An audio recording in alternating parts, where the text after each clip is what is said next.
Saat sholat sama, kita tak boleh makan, kita tak boleh minum, ya, apalagi berhubungan suami istri. Ya, jadi teramat sesat lah kalau ada orang melakukan.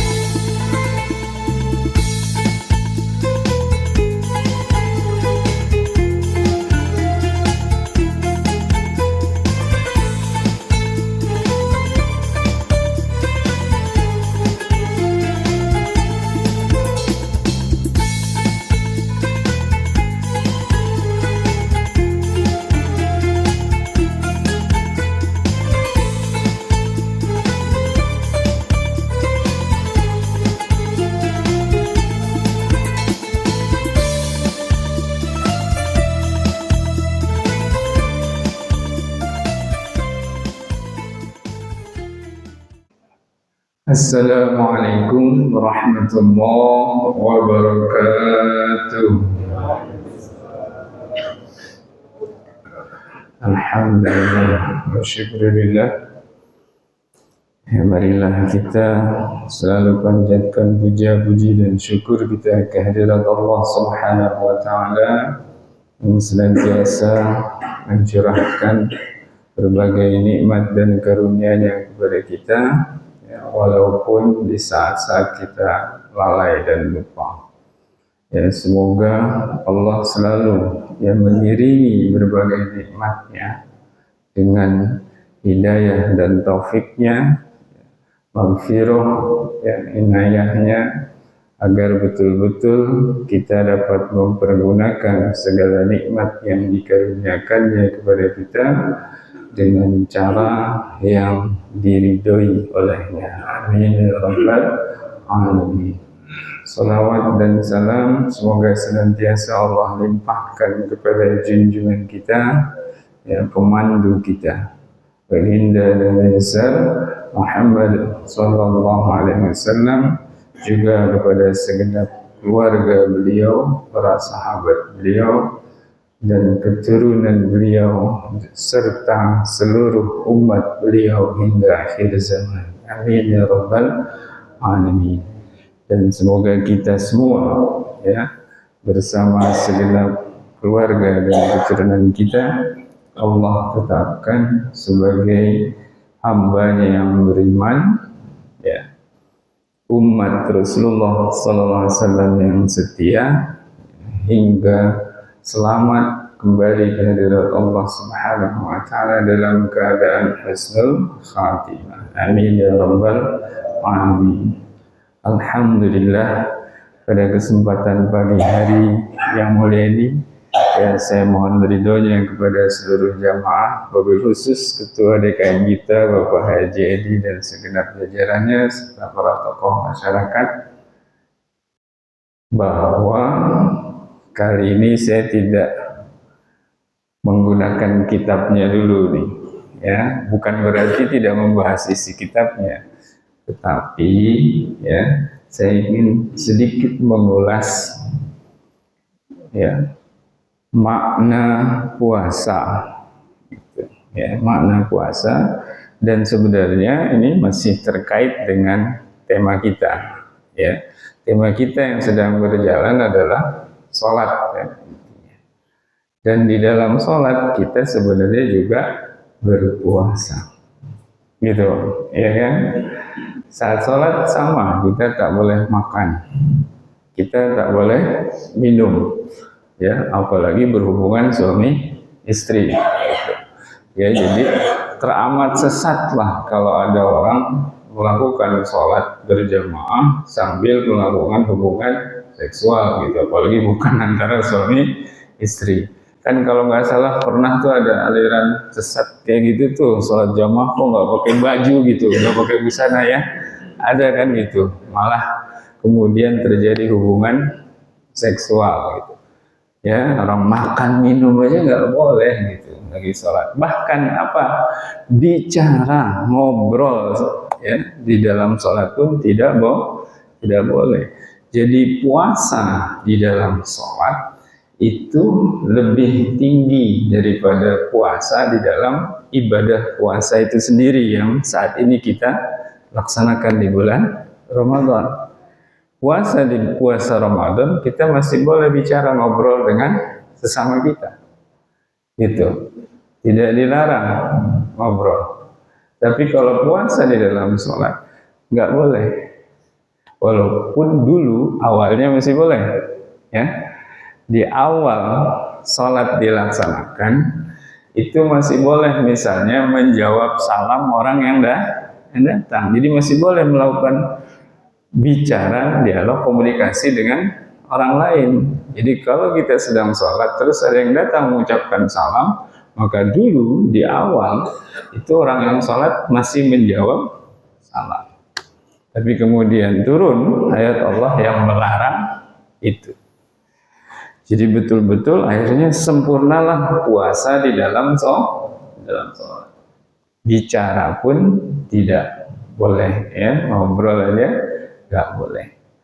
Nah, berarti kan ini sebenarnya di dalam puasa terkandung, di dalam sholat terkandung puasa.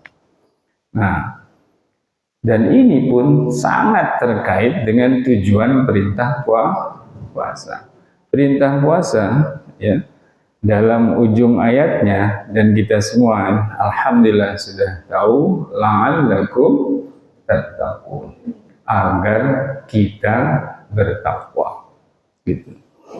Apa definisi takwa? Ini pun udah sangat terkenal, ya. Insya Allah anak-anak kita, cucu-cucu kita juga udah paham apa itu takwa. Melaksanakan perintah Allah dan menjauhi larangannya. Gitu, ya. Takwa adalah melaksanakan perintah Allah dan meninggalkan larangannya. Nah, sederhananya berarti takwa itu patuh dalam perintah dan patuh dalam larangan. Gitu. Perintah, menjalankan perintah dan meninggalkan larangan, ini kan berarti menjadi dua unsur ibadah, bahkan tingkat ibadah yang kemudian disebut takwa, yang sudah Allah sediakan hadiahnya, al-jannatu yang uiddat, ya, bahwa surga itu uiddat lil muttaqin, telah disediakan oleh Allah, telah disiapkan untuk orang-orang yang bertakwa. Gitu. Ya. Kenapa? Karena takwa ini adalah sesuatu yang besar berarti di hadapan Allah. Nilainya sangat tinggi sampai hadiahnya surga. Jadi hadiahnya bukan payung cantik atau piring kaca, kan gitu, ya. Tapi hadiahnya surga. Gitu. Kenapa? Karena berat.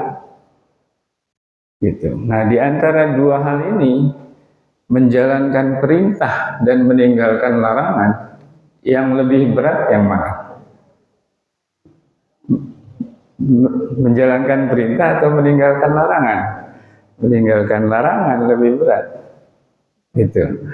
Dan karena meninggalkan larangan itu lebih berat, berarti meninggalkan larangan itu lebih tinggi nilainya. Ya. Tapi kenapa para ulama mendefinisikan, menyebut menjalankan perintah dulu? Ya karena yang mudah dulu, tahapannya kan gitu, ya. Baru kemudian kita naik, meningkat untuk menyempurnakan ibadah kita, takwa kita, dengan lanjut pada tingkat yang lebih tinggi. Kenapa kita harus lanjut pada tingkat yang lebih tinggi? Karena itu disitulah kunci keselamatan kita. Ya, nih kita bisa melihat misalnya dalam sebuah hadis saat seorang sahabat radhiyallahu anhu mengadukan tetangganya yang ibadahnya rajin, singkatnya gitulah, ya, ibadahnya rajin, tapi sayangnya, ya, mulutnya suka nyakitin orang lain, ya. Mulutnya menghina, mulutnya mencaci, mulutnya memaki, mulutnya menggibah, dan sebagainya. Lalu apa jawaban Rasulullah SAW? singkat tapi jelas dan lugas. Rasulullah SAW bersabda, hiya finnar. Karena yang diadukan ini sahabatnya perempuan. Gitu. Maka Rasulullah mengatakan hiya. Orang itu yang tadi diadukan oleh sahabat bahwa ibadahnya rajin, sholat rajin, ngaji rajin, baca Quran rajin, ya sedekah juga nggak ketinggalan. Tapi kok mulutnya suka nyakitin orang, suka ngomong yang nyelekit dan sebagainya, gak meremehkan orang, merendahkan orang. Nah Rasulullah sederhana mengatakan dia masuk neraka. Padahal semua kewajiban sudah dia laksanakan. Gitu. Katakanlah ibaratnya rukun Islam 5-5-nya sudah dia kerjakan. Syahadat sudah, sholat 5 waktu sudah, puasa Ramadan sudah, zakat sudah, haji sudah, tapi ia masih melakukan larangan. Jadi kewajiban dilaksanakan, tapi larangan nggak ditinggalkan. Jadi yang terjadi apa? Tekor, tetap masuk neraka. Gitu. Ya, nah ini contoh fenomena ya seorang hamba yang terlalu berfokus pada aspek menjalankan perintah, tapi kurang mengindahkan aspek meninggalkan larangan. Jadi setelah dia merasa, oh kewajiban sudah saya laksanakan, seolah-olah dia merasa dirinya sudah bebas, sudah selamat. Ya, lalu tidak memperhatikan larangan Allah. Oh saya sudah laksanakan kewajiban, saya sudah jadi orang baik. Padahal kok orang baik masih nyakitin sana sini, orang baik masih menghina, masih mencaci, orang baik kok masih nipu, masih bohong, gitu. Ya, gitu. Untuk misal, ya, untuk para Muslim, gitu kan, yang usahanya mungkin melibatkan penimbangan dan penakaran, gitu ya, pedagang misalnya, gitu kan, ya, atau pimpinan proyek, gitu kan, ada timbangan, ada takaran, ada ukuran tuh, ya, entah barang yang dijual atau barang yang dibeli. Nah, dalam Al-Quran bahkan ada surat khusus untuk mengecam orang-orang seperti itu. Ada surat khusus Al-Mutaffifin. Ancamannya neraka, walaupun dia sholat, bahkan walaupun dia haji. Rukun Islam 5-5 yang dilaksanakan, tapi dia masih curang dalam berbisnis, dia masih nipu dalam berdagang, neraka. Jadi aspek menjalankan kewajiban sebagai perintah Allah ini tidak menjamin keselamatan kalau aspek larangan yang diharamkan oleh Allah masih dikerjakan. Dan inilah, ya, kalau kita perhatikan, inilah sebab keteledoran kita. Gitu. Kenapa? Terlalu berfokus pada aspek menjalankan perintah, aspek meninggalkan larangan kurang kita perhatikan. Gitu. Jadi kita seolah-olah sudah merasa bebas, selamat ketika kewajiban sudah kita laksanakan. Itu, tapi kurang menjaga diri dari hal-hal yang Allah haramkan. Gitu. Contoh lain, tadi udah 2 contoh ya, yang mulutnya nyakitin orang, yang bisnisnya dagangnya nggak jujur. Ada contoh lain, sama, ada 1 surat juga khusus, Al-Ma'un. Jelas ayatnya, fawailul lil musallin. Celakalah orang-orang yang sholat. Berarti ini orang tetap menjalankan perintah sholat. Perintah sholat nggak ditinggalin. Bahkan mungkin tidak hanya sholat wajib yang mereka lakukan. Tapi kenapa tetap fawailul? Kenapa? Karena di antara perilaku mereka adalah, ya kan, ara'aital ladzi yukadzibu bid-din fadzalikal ladzi yad'ul yatim wa la yahuddu 'ala ta'amil miskin. Perilaku tidak mau mendorong penyantunan terhadap orang-orang miskin dan perilaku membentak anak yatim, itu Allah cap sebagai pendusta agama. Sehingga sholat mereka oleh Allah dianggap dusta. Sholat kamu bohong. Gak ada nilainya. Akibatnya apa? Fawailul, neraka, wail bagi mereka. Gitu. Padahal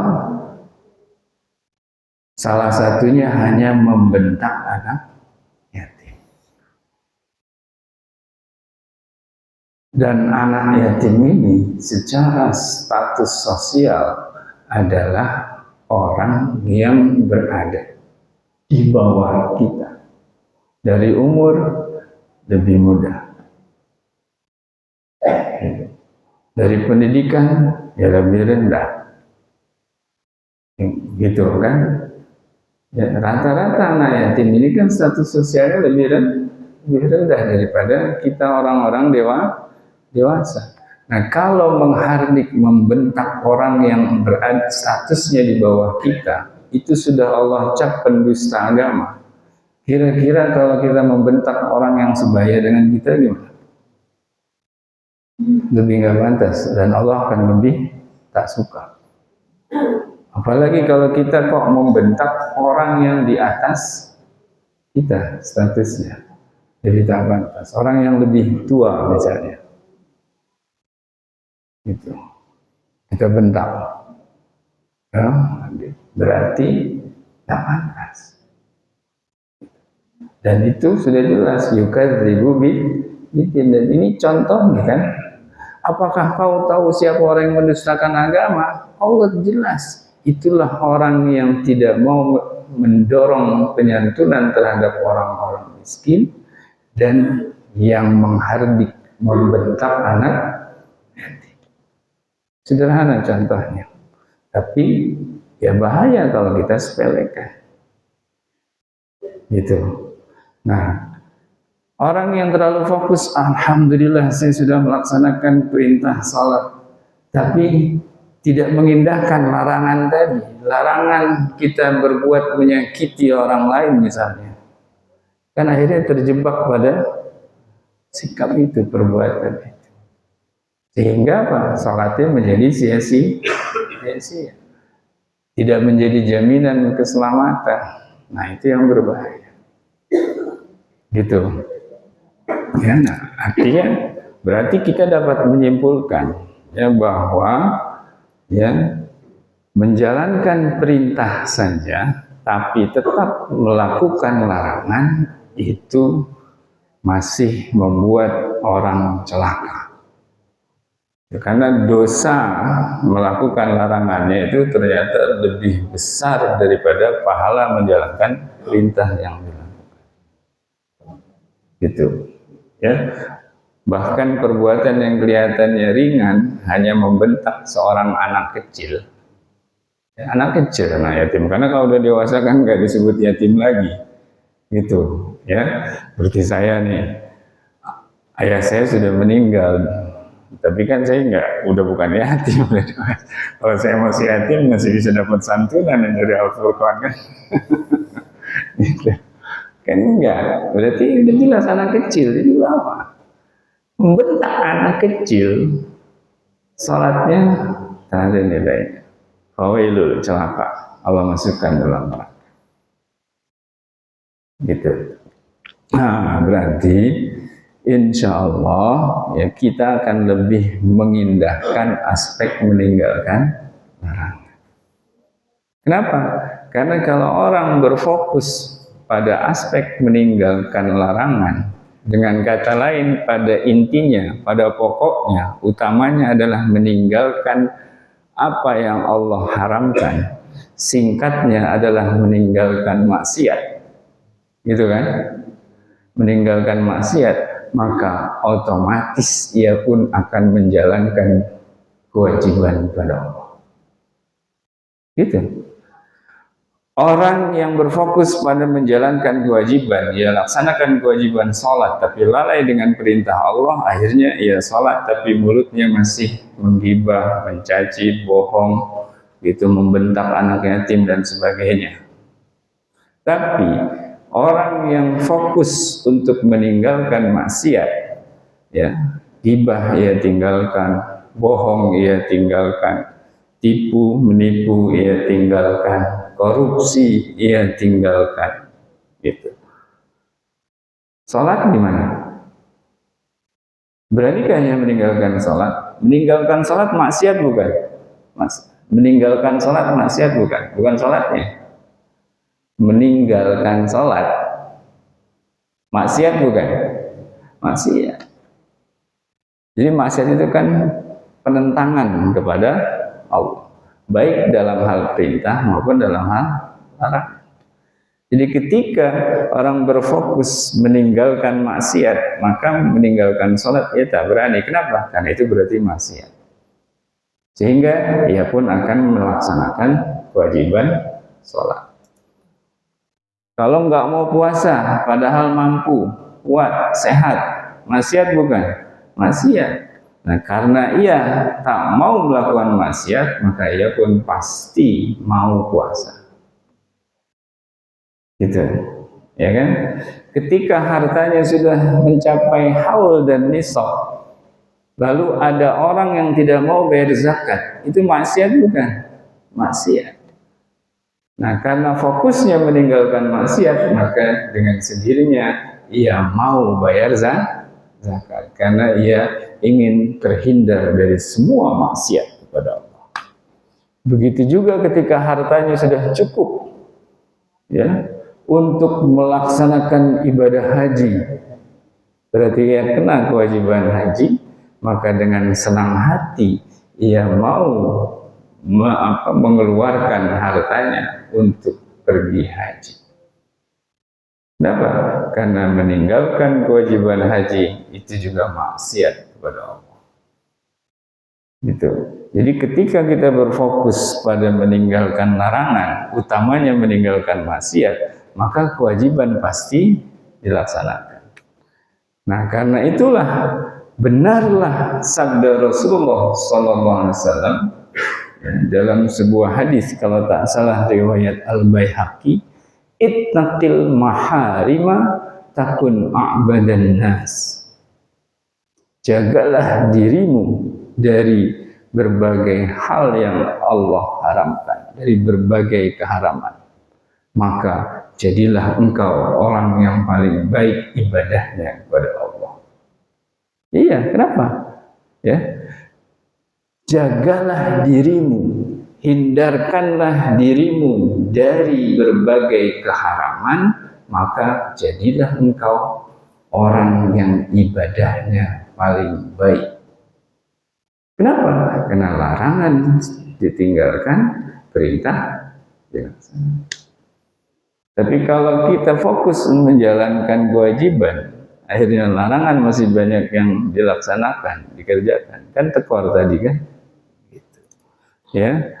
Nah, jadi ini mungkin disinilah ya, gitu. Saatnya kita memperbaiki ya fokus kita dalam menjalankan ibadah kita kepada Allah dan meraih derajat takwa. Jadi berfokus pada meninggalkan maksiat. Nah, perintah dan larangan, perintah kan ada yang wajib, ada yang sunnah. Larangan ada yang haram, ada yang makruh. Nah, sesuai dengan hadis Rasulullah SAW tadi, ya minimal larangan yang haram ditinggalkan. Nah, ketika seorang berfokus meninggalkan yang haram, dengan kata lain meninggalkan maksiat, maka kewajiban pasti dilaksanakan. Dan Rasulullah mengatakan takun a'badan nas, berarti engkau sudah menjadi orang yang ibadahnya paling baik kepada Allah. Kenapa? Ya sudah patuh ya dalam larangan dan patuh dalam perintah. Nah, itu ya, jadi mungkin fokusnya ke situ. Jadi bukan pikiran kita lebih banyak mungkin apa yang harus atau wajib saya lakukan, gitu. Tapi apa yang tak boleh saya lakukan, gitu. Meninggalkan sholat boleh nggak? Nggak boleh, berarti saya sholat. Bohong boleh nggak? Nggak boleh, berarti saya jujur, gitu kan. Korupsi boleh nggak? Nggak boleh, gitu. Berarti saya adil, kan gitu. Artinya sesuai dengan ukuran takaran. Jumlahnya sekian, ya tidak dimakan, gitu.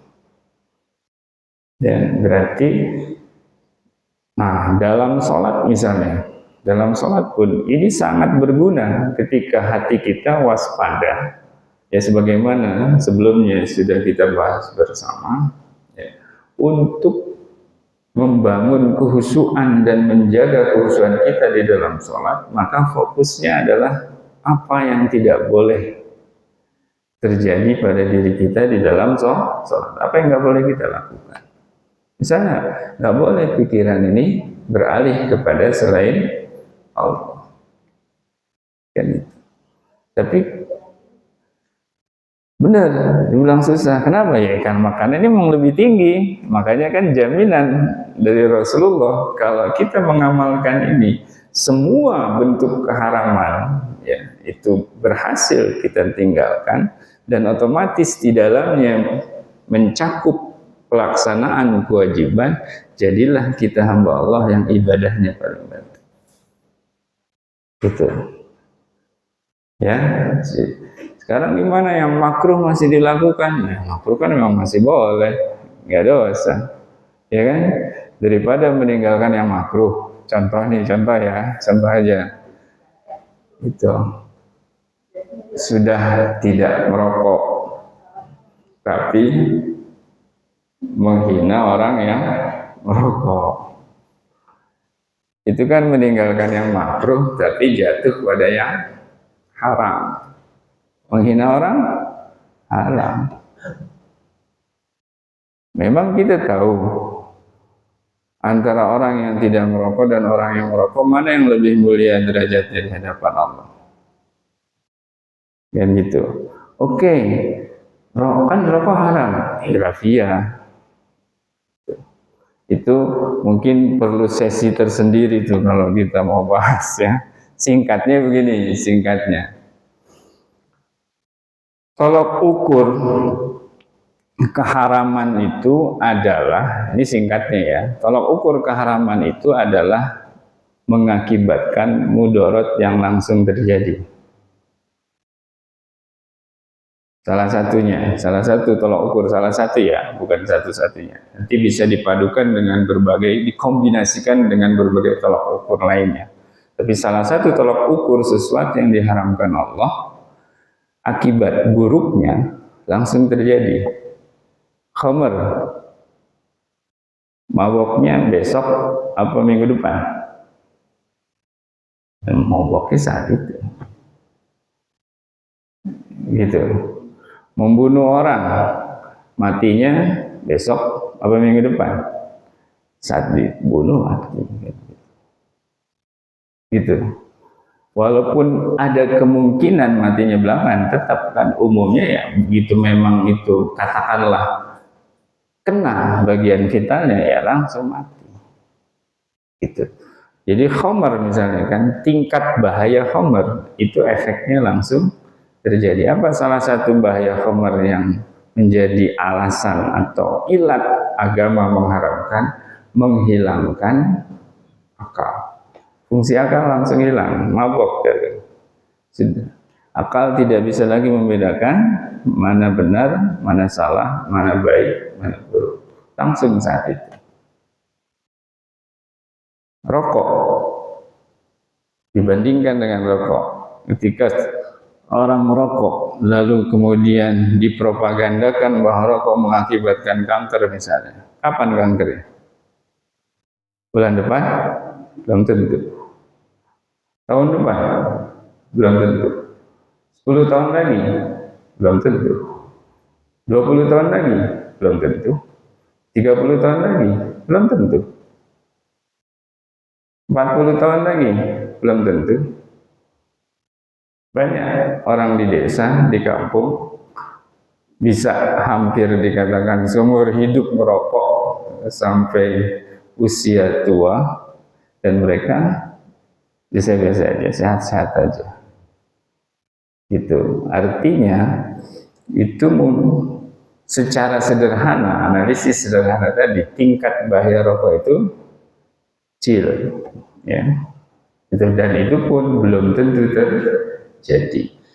Nah, andai tingkat bahaya ini, tingkat bahaya yang sekecil itu cukup menjadi alasan keharaman, maka konsekuensinya akan banyak zat yang harus diharamkan juga. Kenapa? Karena bahayanya lebih besar daripada bahaya rokok, walaupun tidak sebesar khamar.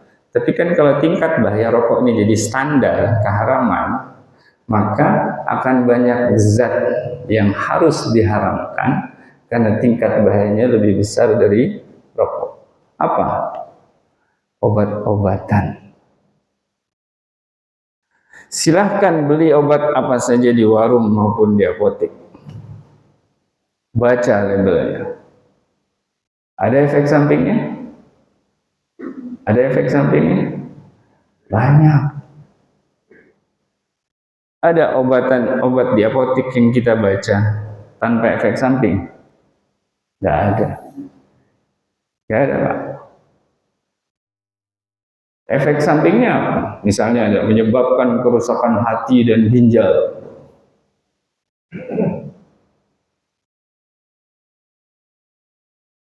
Pasti terjadi. Menurut perhitungan dokter, pasti terjadi. Lebih pasti daripada bahaya rokok. Buktinya pasien cuci darah sekarang makin banyak. Akibat apa? Obat-obatan. Silahkan tanya ahli.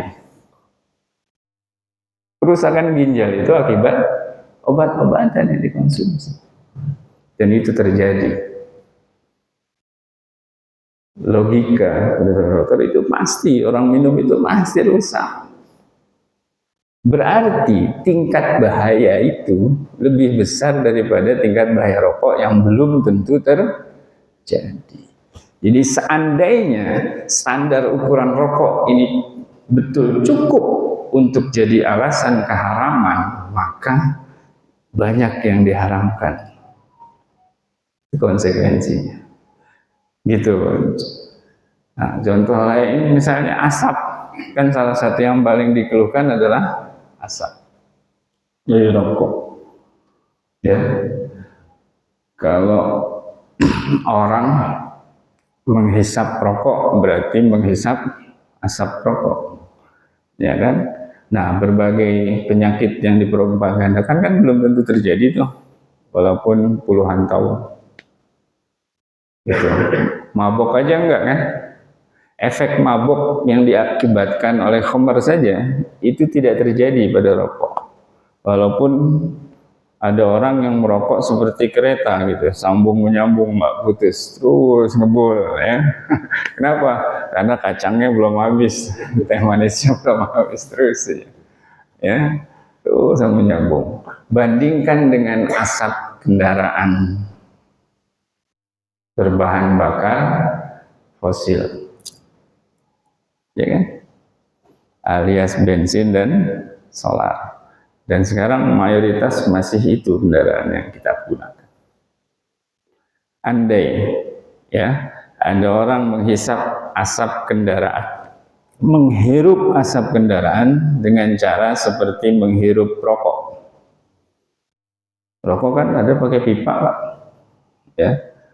Gitu, bahkan kayak sisa gitu, ada yang panjang banget kan, kalau di suku Arab gitu atau di mana gitu kan, ada yang panjang tuh pipanya lebih dari 1 meter. Nah, katakanlah asap kendaraan sambungin ke selang gitu kan, isap kayak ngisap sisa. Sisa kan ada juga yang pakai selang tuh, di tabung ada selang. Nah, isap. Nggak usah lama-lama, 1 menit aja minimal. Kira-kira 3 menit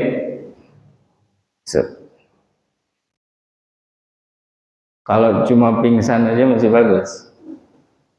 Gitu kan? 10 menit tuh isap. Pingsan aja masih bagus. Bisa-bisa meninggal dunia. Wassalam, kan gitu. Ya, padahal cuma 10 menit misalnya. Tuh, asap. Sekarang orang ngerokok 10 jam tanpa henti. Apa yang terjadi? Paling bibir doang panas dan hitam kalau kurang minum. Kan itu, ya kan? Jauh Pak tingkat bahaya. Berarti kalau harusnya itu kendaraan haram Pak. Asapnya jelas mudarat. Yang halal hanya kendaraan listrik. Iya kan? Makanya apalagi kalau ada analisis lagi kan, dibalik tersedianya fasilitas kendaraan listrik ternyata ada juga polusi yang banyak terjadi. Kenapa? Penyediaan listriknya pakai batu bara misalnya. Kan gitu. Ya, berarti mungkin hidrogen kalau gitu. Ya, kendaraan berbahan bakar hidrogen atau kendaraan berbahan bakar air. Yang pernah ditemukan oleh salah satu orang Indonesia juga ada, waktu itu pernah saya lihat videonya, cuma nggak tahu kabarnya sekarang gimana tuh, masih selamat apa enggak? Ya karena itu akan mengacaukan sistem perindustrian. Ya, itu menemukan ya sistem mesin yang menggunakan bahan bakar air, betul-betul nggak ada polusi ya, gitu. Gitu. Nah mungkin itu yang akan dinyala. Jadi asap. Jadi misalnya nih, asap kendaraan yang begitu hebat, begitu parah tingkat bahayanya, nggak diharamkan. Tapi rokok yang kecil, nah berarti kan ini standarnya nggak beres. Ya, nah itu mungkin sekilas nih, jadi melebar ke rokok segala nih. Ya gitu, cuma ya itu tadi maksudnya apa, apalagi dalam hal khilafiyah. Nah itu kita janganlah kemudian dalam hal khilafiyah, perbedaan pendapat, kita sampai jatuh pada sikap haram, yaitu mencaci atau menghina seseorang. Kalaupun ada perbedaan pendapat, ya sudah, kita saling menghargai, dan itulah yang dilakukan oleh para ulama, ya terutama ulama mazhab. Kita semua ngerti bahwa 4 mazhab besar aja itu semuanya beda-beda kan. Itu tata cara sholatnya nggak sama. Ada yang baca Bismillahirrahmanirrahim dalam Al-Fatihah, ada yang tidak. Gitu kan? Ada yang baca tapi sir misalnya. Tapi apakah kemudian harus saling menyalahkan? Enggak. Tapi kita saling menghargai kan gitu. Ya, kayak gitu. Jadi kira-kira ketika terjadi perbedaan, ya sudah, saya menghargai. Nah, kembali kepada materi utama kita, berarti sikap meninggalkan larangan itu berarti ibadah ya. Bahkan itu ibadah yang lebih tinggi dari menjalankan perintah. Makanya tak aneh dalam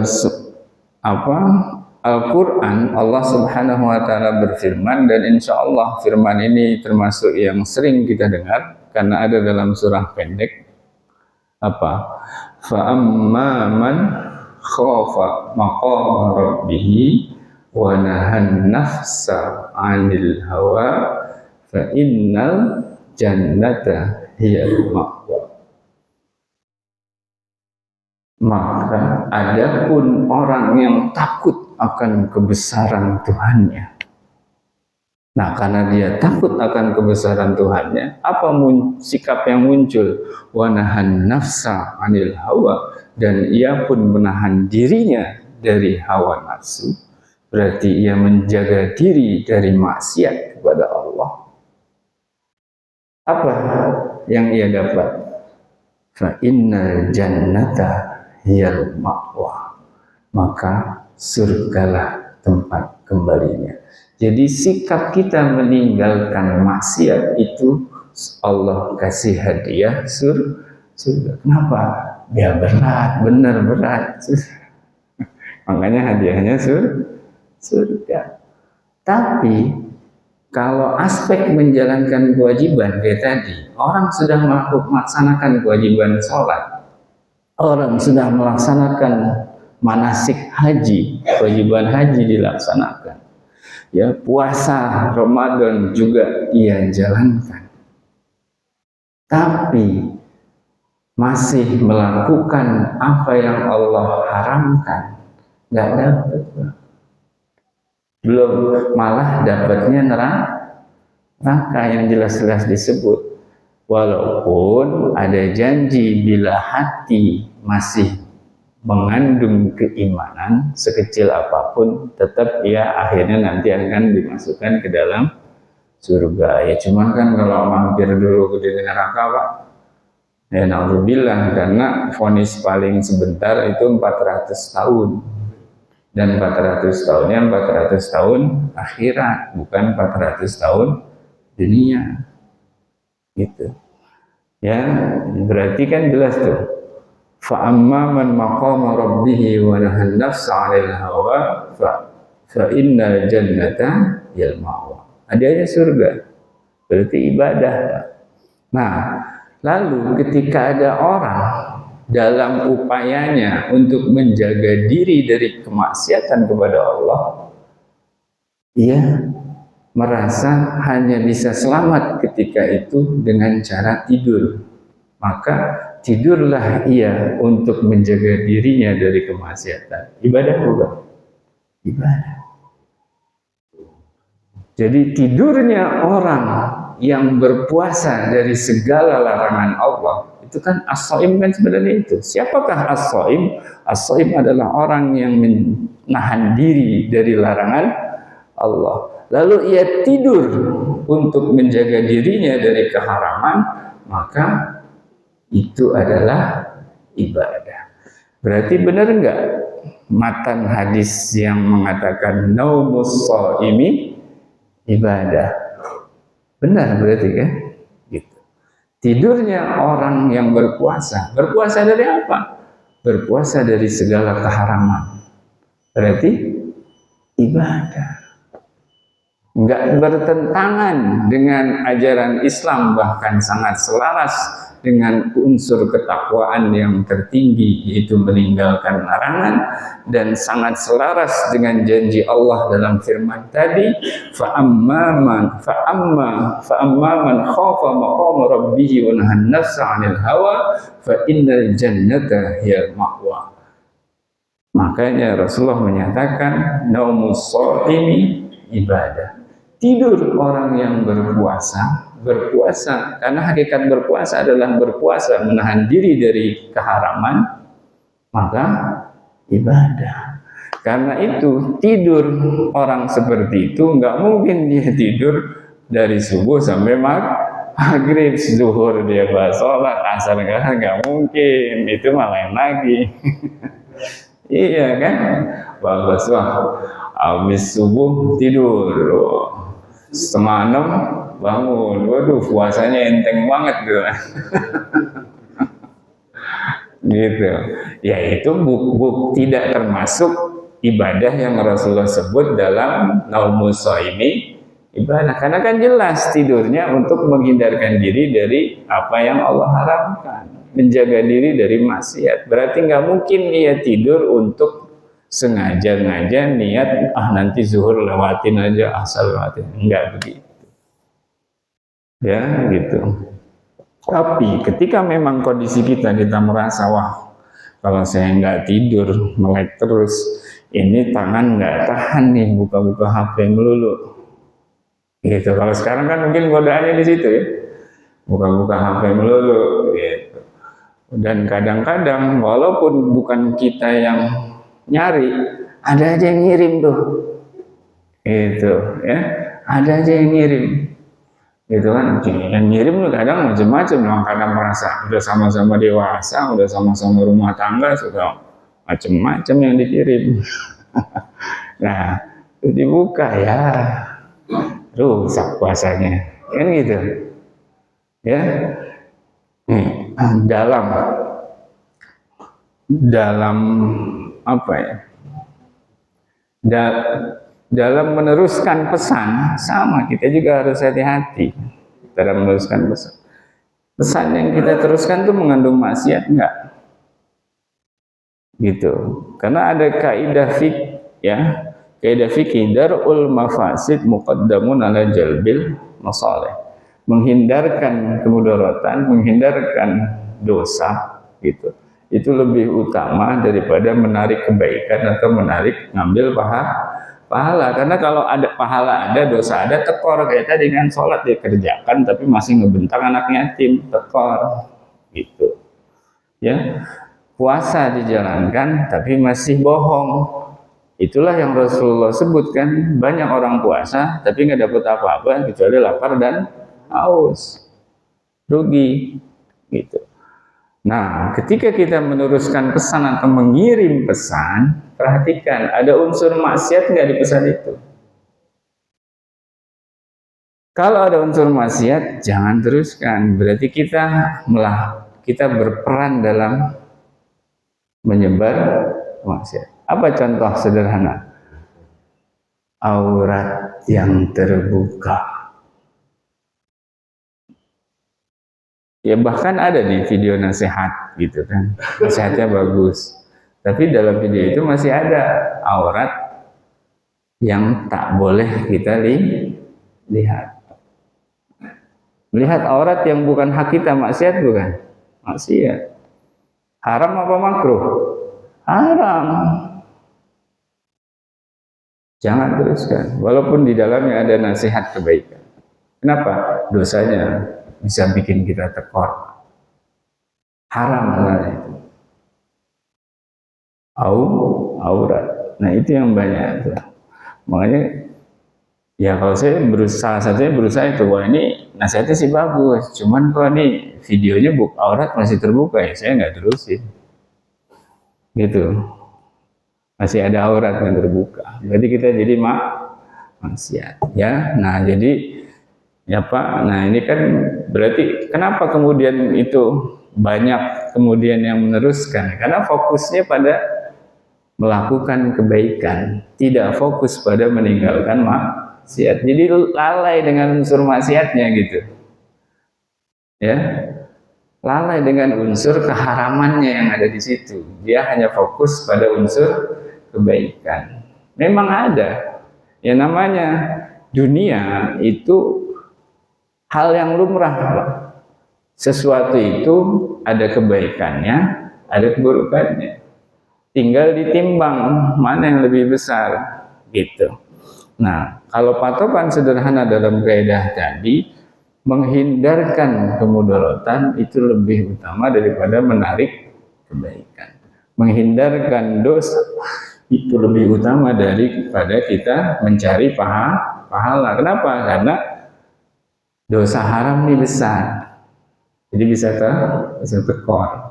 Gitu ya, jangan sampai rugi. Wallahu a'lam bishawab. Mohon maaf lahir dan batin. Wassalamualaikum warahmatullahi wabarakatuh.